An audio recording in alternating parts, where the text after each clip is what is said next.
நீங்க கோடிக்கணக்கில கூட காசு பணம் வச்சுருங்க. தப்பு இல்லங்க. ஆனா, அத அனுபவிக்க நல்ல ஆரோக்கியமான உடல் வேணும். ஸோ, டெய்லியுமே 1 ஹவர் ஒர்க் அவுட் பண்ணுங்க. இத நான் சொல்லல. சக்சஸிவ் பீப்பிள் சொல்ற எல்லாருமே ஒரு விஷயம் தான். அந்த மாரி ஃபுட்டு வந்து தேவைப்படுற அளவு சாப்பிடுங்க.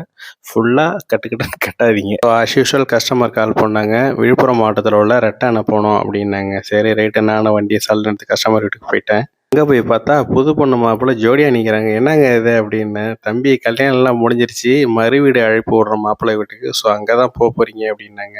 சரி நானும் ஹாப்பியா அவங்க கூட சேர்ந்து ஜாலியா பேசிட்டு போயிட்டேன். பாண்டி போனோனே ரூ. 2000 பெட்ரோல ஃபில்லப் பண்ணிட்டு வீட்டுக்கு போயாச்சு. அங்க போனீங்கன்னா தடபுடலா விருந்தே இருந்தது கைஸ். சும்மா சொல்லக்கூடாதுங்க. மாப்பிள்ளை வீட்ல ரொம்ப சிறப்பாவே நம்மள கவனிச்சாங்க. ஸோ சாப்பிட்டு முடிச்சுட்டு வெளில வந்து பார்த்தா ஸ்கூல் பசங்கலாம் எல்லாம் ஜாலியா வீட்டுக்கு போயிட்டு இருந்தாங்க. டக்குன்னு எனக்கு ஒரு ஞாபகம். நம்பலாம் இது போல கான்வென்ட் ஸ்கூல்லாம் படிக்கலையேன்ட்டு. பட் இது போல அது ஒரு மெமரிஸ்ன்னு வச்சுக்கலாம் கவர்மெண்ட் ஸ்கூல்லையும். நீங்க ஒரு நாளைக்கு ரூ. 500 சம்பாரிச்சாலும் பரவாயில்ல. ஒரு ரூ. 100 கஷ்டப்படுறவங்களுக்காக தானமா குடுங்க. அதுல கிடைக்கிற சந்தோஷம் வேற எதுலயுமே கிடையாது. ஸோ ஒரு வழியா நைட்டும் ஆயிப்போச்சு கிளம்புறதுக்கு. பசங்கலாம் விளாண்டுட்டு இருந்தாங்க. நம்ம வழக்கம் போல வேடிக்கை தான் பார்த்தோம். ஃபைனலா பொண்ணு மாப்பிள்ளையும் வந்தாங்க. சரின்னு பிக்கப் பண்ணிட்டு 2 எடுத்துட்டேன். கரெக்டா ஒரு 2 1/2 ஹவர்ல சிதம்பரமே வந்தாச்சு. பொண்ணு மாப்பிள்ளை சேஃபா வீட்டில் ட்ராப் பண்ணியாச்சு. வீடியோ பிடிச்சிருந்தா லைக் பண்ணுங்க. மறக்காம நம்ம சேனலை சப்ஸ்கிரைப் பண்ணுங்க. அவங்ககிட்ட நானும் வீட்டுக்கு வந்துட்டேன். பாய்.